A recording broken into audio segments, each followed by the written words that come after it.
Salaman. Assalamualaikum warahmatullahi wabarakatuh. Waalaikumsalam warahmatullahi wabarakatuh. Sebelum belajar, mari kita berdoa dulu.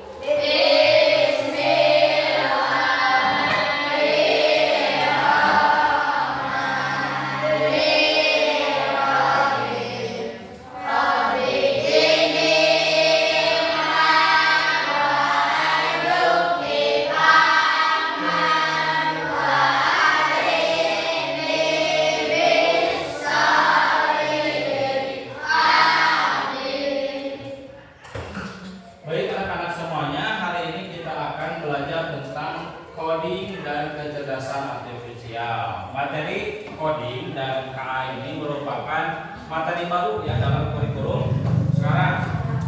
Nah, kemudian kita akan belajar tentang berpikir komputasional. Untuk tujuan pembelajaran kali ini, capaiannya dulu. Untuk capaiannya, peserta didik mampu memahami permasalahan sederhana dalam kehidupan sehari-hari, menerapkan pemecahan masalah secara sistematis, serta menuliskan instruksi logis dan terstruktur menggunakan sekumpulan kosakata atau simbol. Tujuan pembelajaran hari ini, peserta didik belajar menemukan pola dari berbagai situasi agar dapat digunakan kembali. Kemudian peserta didik dapat memahami konsep berpikir komputasional. Apa itu berpikir komputasional? Nah, proses berpikir untuk menyelesaikan masalah dengan menerapkan cara-cara yang digunakan oleh seorang ilmuwan komputer. Pada berpikir komputasional, seseorang memecahkan masalah dengan pendekatan yang logis, sistematis, dan terstruktur, sehingga solusi yang dihasilkan dapat dijalankan oleh manusia atau komputer. Nah, apakah berpikir komputasional itu hanya dilakukan oleh komputer saja? Tidak. Tetapi berpikir komputasional bisa dilakukan oleh manusia. Nah, bisa penerapannya dilakukan dalam kehidupan sehari-hari. Nah, nanti kita kasih tahu ya kasus apa yang bisa dilakukan ketika kita menjalankan hidup sehari-hari dengan berpikir komputasional. Nah, penting berpikir komputasional itu penting karena membantu menyelesaikan masalah dengan Lebih mudah. mudah. Kemudian membantu membuat keputusan yang lebih baik, mengajarkan cara berpikir kreatif dan terstruktur, membantu menghemat waktu dan lebih efisien, membantu beradaptasi dengan teknologi, mengembangkan kreativitas dalam mencari solusi.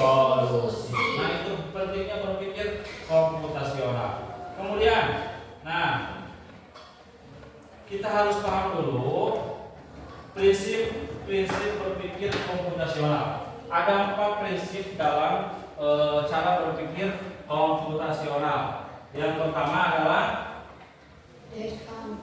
decomposition atau dekomposisi atau pemecahan masalah. Artinya pemecahan masalah. Artinya apa? Memecahkan masalah kompleks menjadi bagian yang lebih kecil dan mudah dikelola atau dipahami dengan sederhana. Contohnya seperti agenda pesta ulang tahun membutuhkan berbagai persiapan. Di sini ada yang pernah merayakan ulang tahun. Ilham tanggal 17 Agustus bertepatan dengan upacara kemerdekaan ulang tahun. Nah, Ilham akan mengadakan ulang tahun di acaranya dan mengundang teman-teman kelasnya ke rumahnya. Nah, yang harus dipersiapkan oleh Ilham, yang pertama kue, lilin, makanan, snack, terus hiasan, balon dan sebagainya. Nah, Itu kasusnya kan acara ulang tahun. Kemudian berpikir komputasional yang kedua adalah pengenalan pola.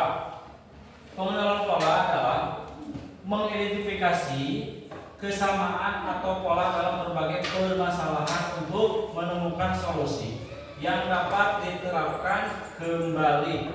Menemukan pola yang bisa digunakan kembali, contoh kartu bergambar, papan tulis, pola angka, pola bentuk, dan lain-lain. Itu kalau misalnya diterapkan dalam gambar ya atau permainan. Bisa juga pengenalan pola dalam menyelesaikan masalah kehidupan sehari-hari. Kemudian yang ketiga adalah abstraksi. Abstraksi itu apa?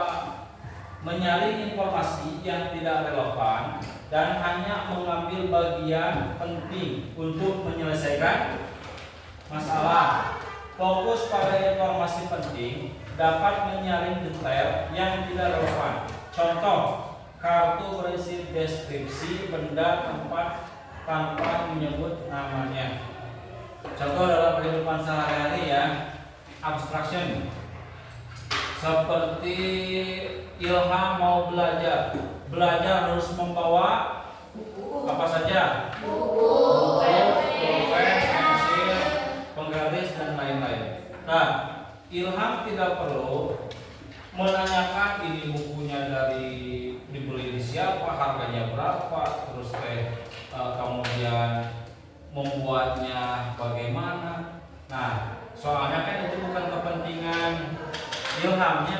Ilham hanya kepentingannya apa? Belajar. Kemudian yang terakhir, algorithmic thinking atau berpikir algoritmik. Apa itu berpikir algoritmik? Menyusun langkah-langkah instruksi ataupun prosedur yang sistematis untuk menyelesaikan suatu masalah tertentu. Contoh, buku resep instruksi acak, cara membuat nasi goreng. Nah, itu kan ada langkah-langkah, ada instruksinya. Harus ada resep membuat nasi goreng. Yang pertama harus ada nasinya, kemudian kecap, bahan-bahannya dulunya, kecap, telur, garam, roiko, pecin, bawang, minyak, cabai, katel, kompor gas, dan sebagainya. Harus ada itu bahan-bahannya dulu. Kemudian setelah ada bahan-bahannya, nah langkah-langkahnya seperti apa? Yang pertama, tuangkan minyak, nyalakan dulu api, kemudian tuangkan minyak sampai matang, kemudian makan. Nah, itu contoh berpikir algoritmik ya. Kemudian lanjut. Nah, di sini ada penjelasannya, contohnya ya, decomposition atau dekomposisi, pemecahan masalah. Proses pemecahan masalah, suatu masalah yang besar dan kompleks menjadi bagian-bagian kecil yang lebih sederhana dan mudah dikelola. Nah, seperti tadi kasusnya apa? Ulang tahun. Nah, ulang tahun. Ini ulang tahun acara, misal ini di problem ini adalah acara ulang tahun yang harus siapkan kue, dekorasi, snack, uang dan sebagainya. Nah, yang bawah ini adalah hal-hal yang kecilnya. Nah, kita lanjut cara pengenalan pola pada aplikasi ya. Tapi sebelum lanjut, kita akan speaking dulu. Ketik instruksi ya, ikuti instruksi. Ketika Pak Muhammad mengacungkan jempol, telunjuk, ini artinya satu. Ketika mengapal tangan, ini artinya 0. Ini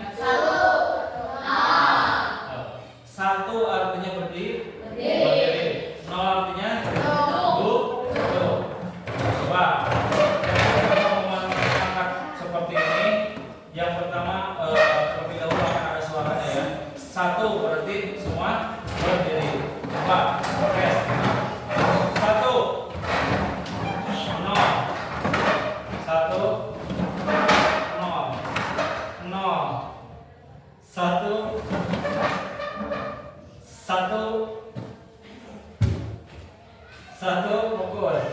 nol, satu.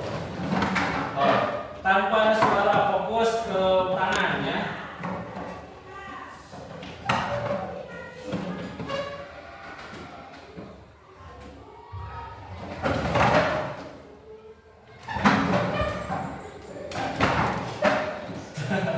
Masih pada yang belum konsentrasi ya, konsentrasi. Lihat ke tangan, jangan lihat ke temannya. Lihat ke tangan.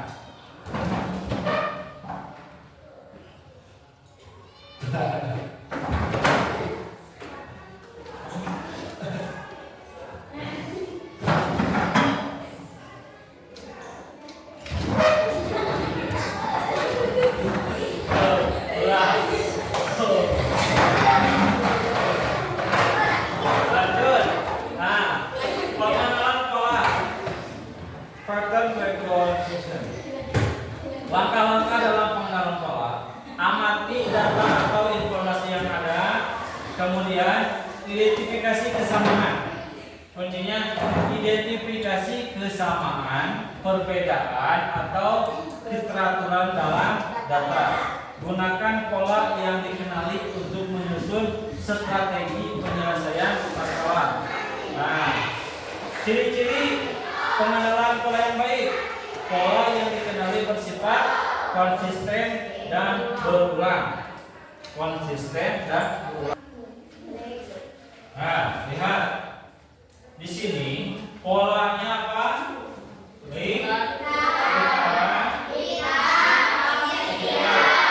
Coba perhatikan. Di atas ada mobil yang melaju di atas, bangun datar di bawah.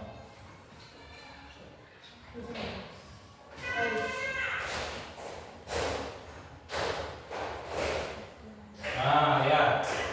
Nah, kira-kira apa yang harus diisi dalam tanda tanya ini? Bintang. Ah, betul. Berarti bawahnya seperti itu. Kemudian coba perhatikan. Yang pertama apa? Segitiga.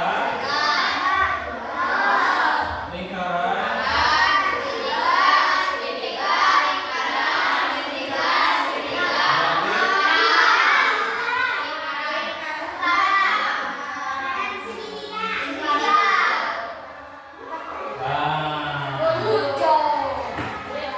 Lanjut.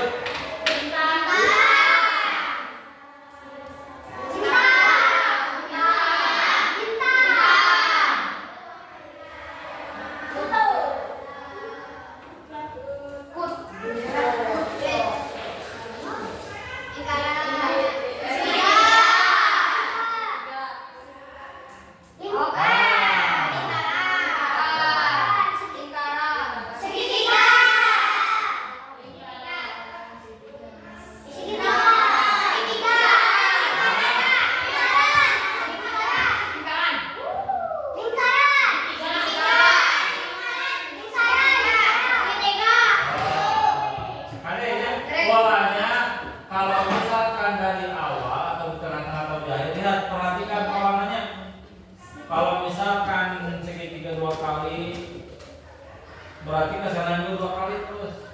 Coba perhatikan kata kunci supaya kita bisa paham ini. Yang harus perhatikan mana? Lingkaran. Kira-kira di sini.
Itu contoh salah satu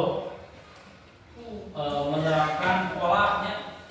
Kita tadi polanya adalah bintang, segitiga, dan lingkaran. Paham? Paham. Lanjut. Kemudian, nah ini abstraksi.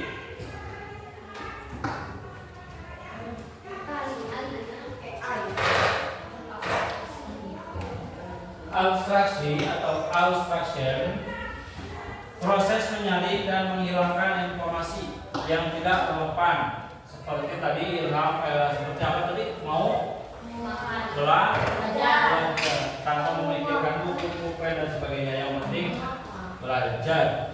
Nah, tidak relevan dan hanya mempertahankan informasi yang penting. Cari yang penting-penting untuk menyelesaikan masalah. Dalam penyelesaian masalah, tidak semua informasi yang tersedia penting atau diperlukan. Dengan melakukan abstraksi, kita dapat lebih fokus pada inti masalah tanpa terganggu pada informasi yang tidak perlu. Nah, langkah-langkah dalam abstraksi: kumpulkan semua informasi terkait masalah, identifikasi informasi yang penting dan yang tidak relevan, hilangkan informasi yang tidak diperlukan, fokus pada informasi utama untuk menyusun solusi. Kita cari. Coba perhatikan. Abu. Abu. Abu. Abu. Abu. Abu. Abu. Namanya bau. Abu. Bau. Bau.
proses karena menentukan bagaimana suatu masalah akan diselesaikan oleh sistem.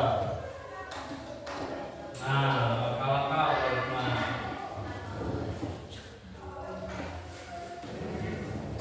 Nah, seperti contohnya adalah membuat roti lapis. Nah, membuat roti lapis enak ini. Ambil selembar roti tawar, tumpuk roti dengan isian yang telah disiapkan, tumpuk kembali dengan menggunakan selembar roti tawar, sajikan di atas piring saji. Nah, itu merupakan cara berpikir algoritmik menyusun langkah-langkah atau perintah dalam menyelesaikan masalah. Penerapan berpikir komputasional. Penerapan dalam kehidupan sehari-hari. Misalnya, seseorang memiliki banyak tugas dalam satu hari, seperti tugas sekolah, kemudian keperluan bermain, belajar, membantu orang tua. Guna menyelesaikan semua tugas tersebut, seorang perlu melakukan hal-hal berikut. Siapa di sini yang hidupnya sesibuk itu? Antri sibuk. Pagi sekolah, mulai sekolah, sekolah agama, terus setelah sekolah agama, Main bola. membantu orang tua anak kapan itu? Membantu orang tua anak?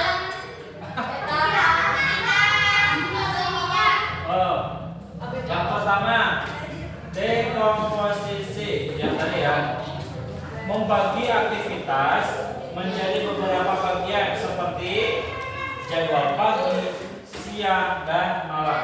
Harus terjadwal, ya.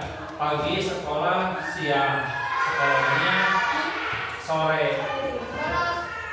membantu orang tua, kemudian main, mandi, ngaji, sholat, tidur, bangun lagi, dan seterusnya.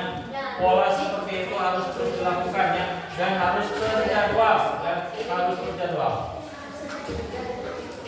Kemudian pengenalan pola, mengetahui bahwa setiap hari sekolah dimulai pukul 7 dan berakhir pukul 14.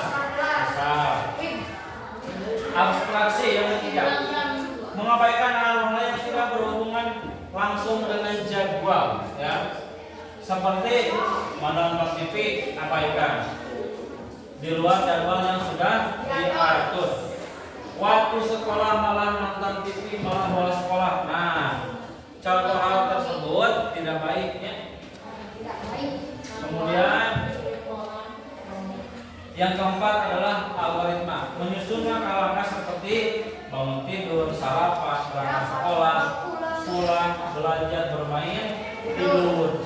Baiklah, kita akhiri pembelajaran hari ini dengan membaca Alhamdulillah. Wassalamualaikum warahmatullahi wabarakatuh.